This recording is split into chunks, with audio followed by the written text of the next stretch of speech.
Rich Paul, in an interview recently with Max Kellerman, had some interesting things to say about Austin Reaves and the Lakers organization in general. I'm just going to read out a few quotes and then state how I feel about them. So here it goes.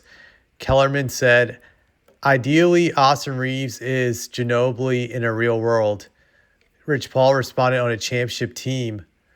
On a championship team, he's the killer sixth man." And Rich Paul said yes on that one.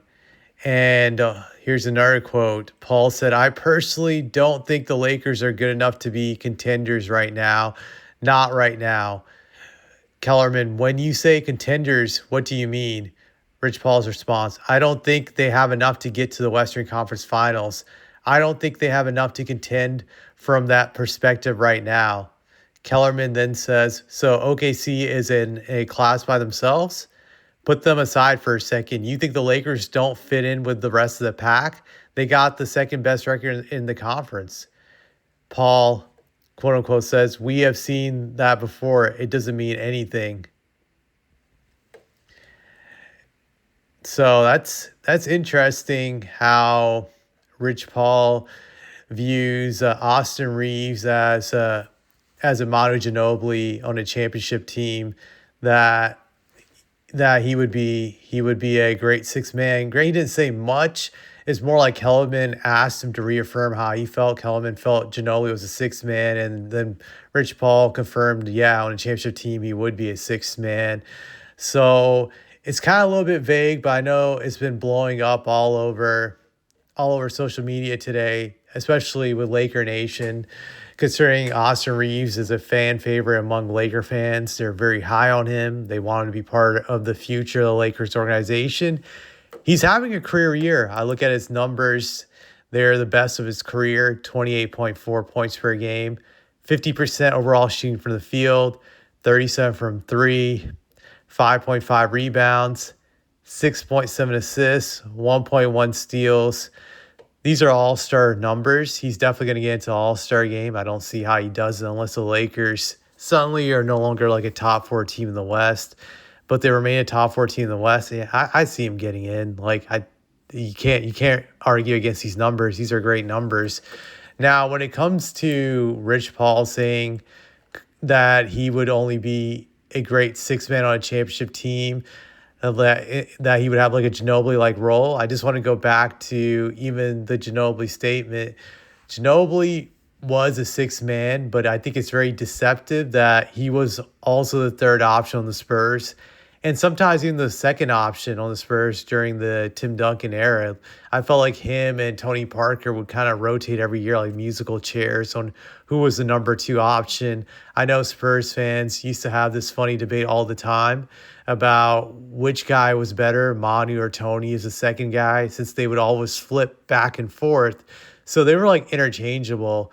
Now, when it comes to Austin Reaves being the second best player on a championship team, man, that's tough, but I don't see him as a true number two. I just don't see him as a true number two guy on a championship team. To me, at best, he's like a great number three guy. Like, he's not like a genuine number two. That's the way I look at it, despite him putting up great numbers. I think that's also a reason why the Lakers are willing to shop him for Giannis, because I think they look at the future and they see Luka needs another major primetime player next to him for them to contend. That's why I wouldn't be surprised if they could pull it off, that they would trade Austin in a trade to the Bucks for Giannis and a few draft picks. But I don't see Austin Reaves as a legit number two. And I think maybe Rich Paul and LeBron are hoping that Austin gets traded, maybe to even the Bucks or Giannis, in which Giannis comes in there, and then they're hoping that the Lakers have enough of the pairing of Giannis and LeBron and Luka to win it all, which I still don't think they would have enough if they gave up Austin Reaves and a few good role players for Giannis. I still think they're short even if they get Giannis. But I think maybe there's hope and optimism among LeBron's camp that if they get Giannis, it would be enough to give the Lakers and him another championship, in which LeBron could steal all the credit and get Finals MVP like what he did with Anthony Davis about 5 years ago. Which you can make the argument Anthony Davis is just as important as LeBron for that last title run, but LeBron got all the credit. Might be if a situation where they're trying to set it up like that. Who knows? But I think Rich Paul was probably signaling how LeBron truly feels about Austin Reeves, because Rich Paul is like a professional mouthpiece for LeBron. He wouldn't say anything that LeBron doesn't agree with, if we're being honest. So I definitely believe this is how LeBron feels, and hence why Rich Paul said it. And also about the Lakers not being legit contenders despite their record, which I do agree with him. I still can't see the Lakers beating the Nuggets or Thunder in a 7-game series. I don't see it. I don't see it with what they have right now. They don't have enough in my eyes.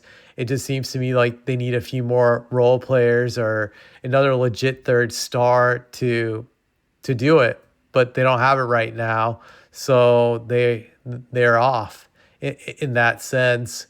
And obviously this could be Rich signaling to the Lakers to get more help some way again, so LeBron can benefit from this and win our title, add to his legacy, and take all credit for that. That's what I really believe it is. But one thing we can take out of it is that LeBron does not respect Austin Reeves' new stardom, his rise. And I think he feels threatened by Austin now being the official number 2 guy on the Lakers, because it's another sign that LeBron's declining when he's not number 1 or even number 2, and he's forced to take a backseat to being the number 3 guy.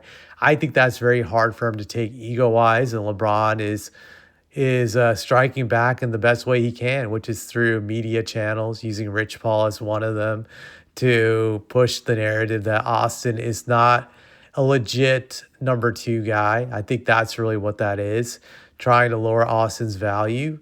But I don't have anything else really to say about this. Just thought I would chime in my thoughts about this matter.